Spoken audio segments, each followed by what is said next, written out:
فلسطین اور اسرائیل کی جنگ میں غیبی مدد کو ڈھونڈنے والوں کا تمہیں اللہ نظر نہیں آیا؟ اللہ جب کام لینے پہ آتا ہے نا تو وہ غیر مسلم سے بھی لیتا ہے، نان مسلم سے بھی۔ آج مسلمان چپ ہو گئے تو کیا ہوا؟ تمہاری گورنمنٹ اگر آواز اٹھانے پر تمہیں جیل میں ڈال دی تو کیا ہوا؟ بڑی بڑی عالمی طاقتیں عرب کی خاموش ہوئی تو کیا ہوا؟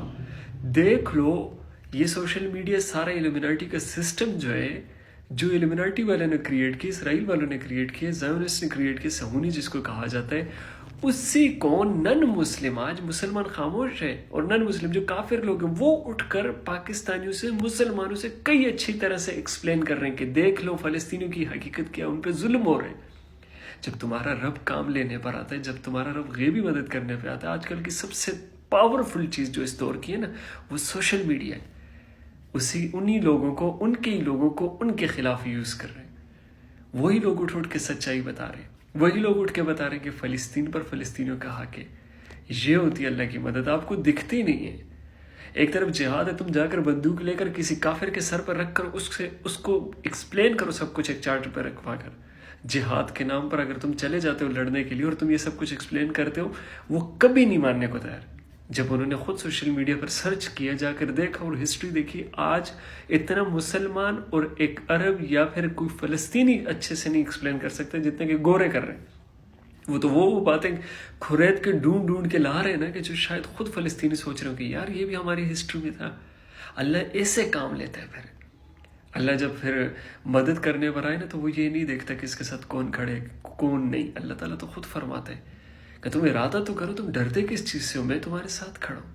تو یہ جو جتنی غیبی مدد ہے، جتنے ان کے اپنے لوگ سڑکوں پہ نکل آئے ہیں، یہ کیا ہے؟ یہی تو اصل پاور ہے۔ دنیا کو ان کو اصلی چہرہ دکھانا ضروری تھا۔ آپ جہاد بھی کر لیتے، آپ مار بھی لیتے اسرائیلی کو، لیکن تاریخ میں لکھا جاتا کہ مسلمان دہشت گرد اور انہوں نے ظلم کیا۔ لیکن اللہ کی مدد ایسی ہے کہ ان کو بے نقاب کیا پہلے۔ اب اس کے بعد جو ہوگا، کبھی بھی جنگ ہوگی تو لوگ جو کہ مسلمانوں کو دہشت گرد سمجھ رہے تھے، فلسطینیوں کو دہشت گرد سمجھ رہے تھے، اب انہی کے ساتھ کھڑے ہوئے کہ یہ حق پہ، یہ ہے اللہ۔ آپ کو اللہ دکھا نہیں ہے، اللہ تو کب سے اپنی مدد بھیج رہا ہے۔ اور رہی جہاں تک جہاد کرنے کی نا، تو آج تک نبی اکرم صلی اللہ علیہ وسلم کے دور میں نہیں ہوا، تو اب کیوں ہوگا کہ فرشتے آسمان سے اٹھیں گے بندوقیں لے کر، یا وہاں سے تیر و کمان لے کر، وہاں سے تلواریں لے کر زمین پر آئیں گے اور تمہارے لیے لڑیں گے؟ تو پھر قرآن مجید میں جہاد کے فضائل کیوں بیان کیے گئے؟ تب تمہیں کیوں شہید کے بڑے بڑے درجے بتائے گی؟ کیوں بتائے گا؟ تمہیں کیوں آزمانے کے لیے دنیا میں بھیجا گیا؟ کیوں پیغمبروں کو بھیجا؟ ڈائریکٹ فرشتے بھیجتے، دنیا سے سارے کافروں کو مار دے، کوئی بھی ایک کافر جنم لیتا اس کو مار دیتے اور مسلمانوں کو چھوڑ دیتے۔ نہیں، تمہارے لیے کچھ کام باقی تھے، تمہارے ذمہ کچھ فرض باقی تھے، تمہارے رسول، تمہارے پیغمبروں کو جو مقدس جگہ جو دی گئی ہیں، ان کی حفاظت کے لیے تمہیں آزمانا ہے۔ اور اس سب کو نا ایک اللہ تعالیٰ نے ایک بیلنس میں رکھا ہوا ہے۔ وہ بیلنس ادھر سے ادھر نہیں ہو سکتا۔ اسی بیلنس کے ذریعے تمہارے انسان جتنے بھی ہیں اس دنیا پر، شیاطین جتنے بھی ہیں، چاہے برے اچھے جو کچھ بھی مخلوق ہے، اس کو ایک اختتام دینا ہے۔ یہ اس کے لیے ایک بیلنس بنایا گیا ہے۔